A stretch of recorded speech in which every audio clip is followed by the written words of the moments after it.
Njohuritë e veta profesionale e shkencore ua mësoi edhe brezave të rinj, duke punuar si mësimdhënës pa kurfar kompensimi financiar në shkollën e mesme të mjekësisë, tani Dr. Luciano Motroni në Prizren, nga viti shkollor 1993-94 e deri pak ditë para vrasjes. U angazhua në veprimtari të shumta në shoqatën e të gjelbërve, si dhe në shoqatën Mjekët pa kufi. Ishte sportist i pasionuar, por edhe kishte sens të hollë për letërsi artistike. Në dorëshkrim i ka lënë një mori vjershash e krijimet të tjera letrare që janë botuar pas vdekjes me titullin Vdekja e një nate, nën përkujdesjen e të birit Besnikut. Në planin profesional e shkencor, ishte shumë ambicios. Ka marrë pjesë aktive në shumë tubime shkencore e profesionale, nga lëmi i ginekologjisë me obstetrik, mbajtur në Kosovë, Shqipëri, Kroaci e më gjërë. Kosova gjatë viteve 1998-1999 ishte e kapluar nga zjarri dhe tmerri i luftës. Forcat policore, ushtarake e paramilitare serbe, po kryerin vrasje masive dhe masakra e krimet të rënda mbi shqiptarët. Mobilizimi ushtarak për ta mbrojtur tokën anë, si dhe për t'ju dalë në mbrojtje njerëzve, bëri që ushtrisë çlirimtare të Kosovës t'i bashkoheshin edhe shumë burra e gra, dhe secili me mundësitë dhe kapacitetet e veta nuk kursyen asgjë për t'i shërbyer atë dheut. Doktor Faredini nuk ishte vetëm ginekolog, por ai në kohën e luftës ishte mjek që u kujdes për të gjitha shqetësimet e pacientëve. Kreu punët e pediatrit, kirurgut, internistit dhe të teknikut mjekësor, duke filluar nga Krusha e Mave, Pagarusha, Drenoci, Aqareva, Likoci e shumë vende të tjera të Rahovecit, Prizrenit, Malishevës e Drenicës. Ofronte ndihmë mjekësore në shtëpitë e rënuara të banorëve të këtyre anëve edhe nën flakën e pushkëve. Aty u përball me situata të pazakonta, pasi që për herë të parë e dëgjoi zërin e fëmijëve të lirisë, trashëgimtarëve të së ardhmës, të cilët lindin në tenda plastike dhe në kushte të rënda higjienike. I gëzohej ardhjes në këtë botë të çdo jete të re, me besimin e madh se ata fëmijë ishin fëmijët që do të rriteshin në liri dhe do t'i gëzonin frytet e punës e të luftës së paraardhësve. Besnik Hoti evokoi kujtimet të dhimbshme duke prezantuar gjësende të ruajtura si foton e Ukshin Hotit dhe orën e babait të gjetura në portofolin e tij. Me lot në sy, ai kërkoi ndjes për emocionet dhe theksoi lidhjen e brezave përmes historisë. 3 breza ranë në altarin e lirisë, tha ai duke ju referuar vdekjes së Kreshnikut, Faredinit dhe Shemsedinit. Tim me një thënie që liri nuk na ka parë askush. Por e fitu me gjakun në shumë dëshmorëve dhe të rëndëve për liri. Dhe ne sot së bashku përndërojmë sakrificën e atyre që dhanë gjithçka për lirinë dhe pavarësinë e Kosovës. Liria është një nga ato vlerat e çmuar të çdo kombi. Është ideali që përfaqëson aspiratën e popullit për të jetuar në paqe, në dinjitet dhe në kushte të barabarta. Por historia na ka treguar se rruga drejt lirisë është e mbushur me sakrifica dhe vujtje. Një shembull i qartë është lufta e popullit shqiptar të Kosovës, e zhvilluar nën emblemin e ushtrisë shqiptare të Kosovës, e cila u formua në një kohë kur Kosova ishte nën pushtimin e egër serb. Regjim që përshkaktonte vujtje të mëdha, shkelje masive drejtat njerëzit. Në këto kushte UÇK-ja doli si një përgjigje e natyrshme dhe më domosdoshme për të mbrojtur të drejtat tona, dinjitetin dhe identitetin tonë kombëtar. Dhe çmimi për lirinë e vendit ishte i lartë dhe kjo vërtetu gjatë luftës. Mijëra luftëtarë rënë dëshmor. Shumë civil humbën jetën e tyre. Familjet e tyre janë shkatërruar. Dhe shumë njerëz u detyruan t'i braktisnin shtëpitë e tyre. Dhe kjo sakrificë e popullit shqiptar të Kosovës ka treguar vendoshmërinë dhe guximin për të arritur me çdo kush lirinë. Dhe në këtë kontekst ne promovojmë librin Doktorit Qella, Jetë lirisë,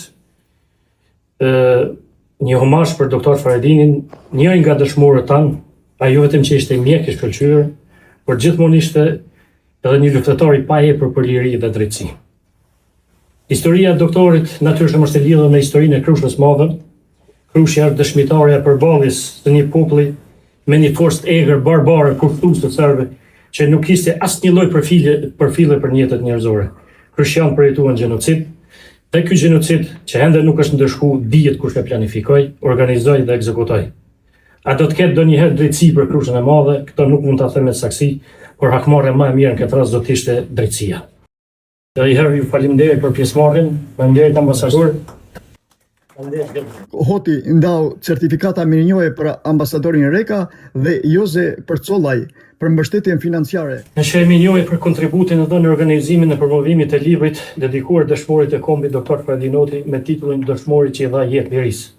Ambasador, ju faleminderit. Faleminderit të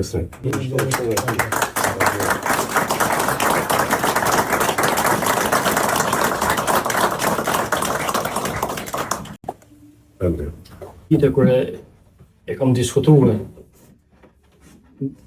projektin se si do të realizojmë, e kam taku Jozën edhe ishim të bë muhabet.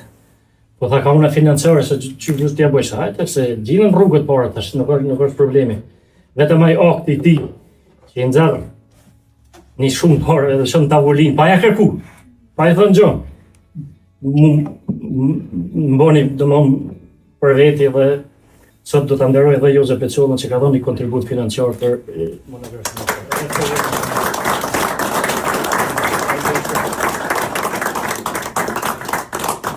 Do të vete gjithmonë në zemrat dhe mendjet tona, si një shembull i pakrahasueshëm i angazhimit dhe i humanizmit.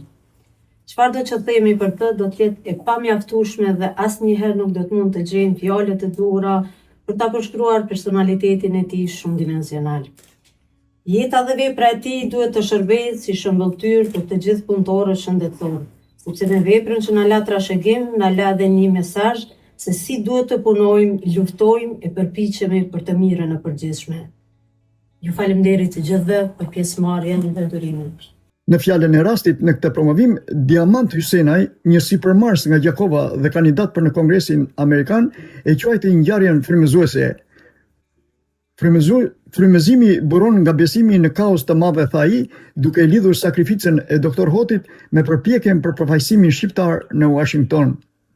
I think Albanians and Albania as a whole, wherever you are, whether you're in the diaspora here or Macedonia, or you're in Kosovo or Albania or Montenegro, we need to have representation in Washington because we don't have it.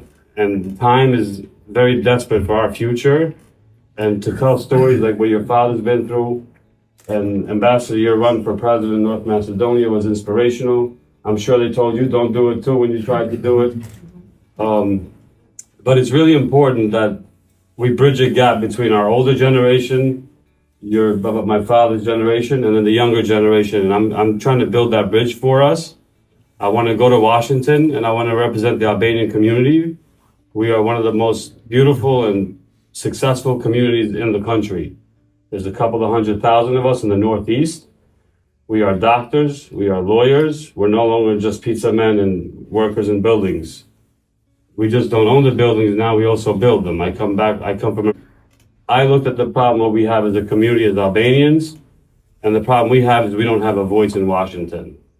We pay a lot of money to senators and congressmen, and we show up to a lot of events and pay a lot of money, and we hope that when the doors in Congress close, they'll mention our name. Our agenda has not moved forward since we've gotten our independence. We're actually regressing, we're not progressing. It's great to be around all of you intellectuals that are working really hard to do what it is that you guys do. I want to be part of it, and I'm coming in as a new voice, new face. 99% of you don't know me, but it's fine. I'm here to introduce myself and let you know that there's a new young guy who's putting my business to the side, risking my life and family and all the time I spend with them to run for public office, to represent all the good causes that your father fought for and died for, and so many others. And there's so many stories, and our stories are very similar. We're immigrants, we came here with nothing, we assimilated, and now we want a seat at the table. It's no longer just about having a congressman, and I know many of them, Congress members, senators, governors, and they're very friendly to our community because we are very generous, and we give money, and we're very polite and respectful to them.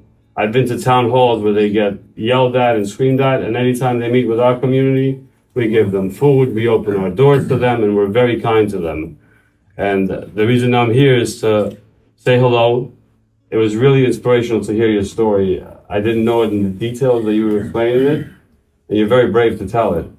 So I wanted to say thank you for allowing me to introduce myself. I'm going to be running next November for the midterms in New York 14. We have a very big race ahead of us.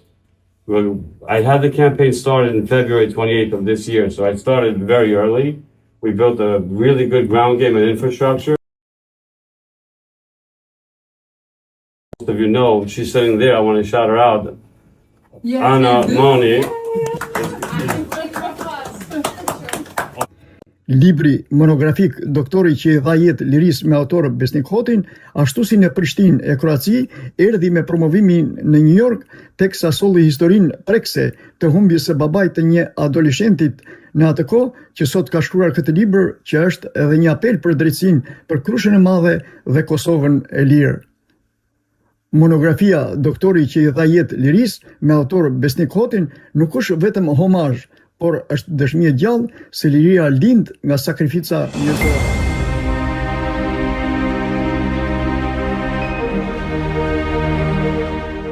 Nga New Yorku, për televizionin e shqiptarëve të Amerikës Alb TV USA, Bekir Sina.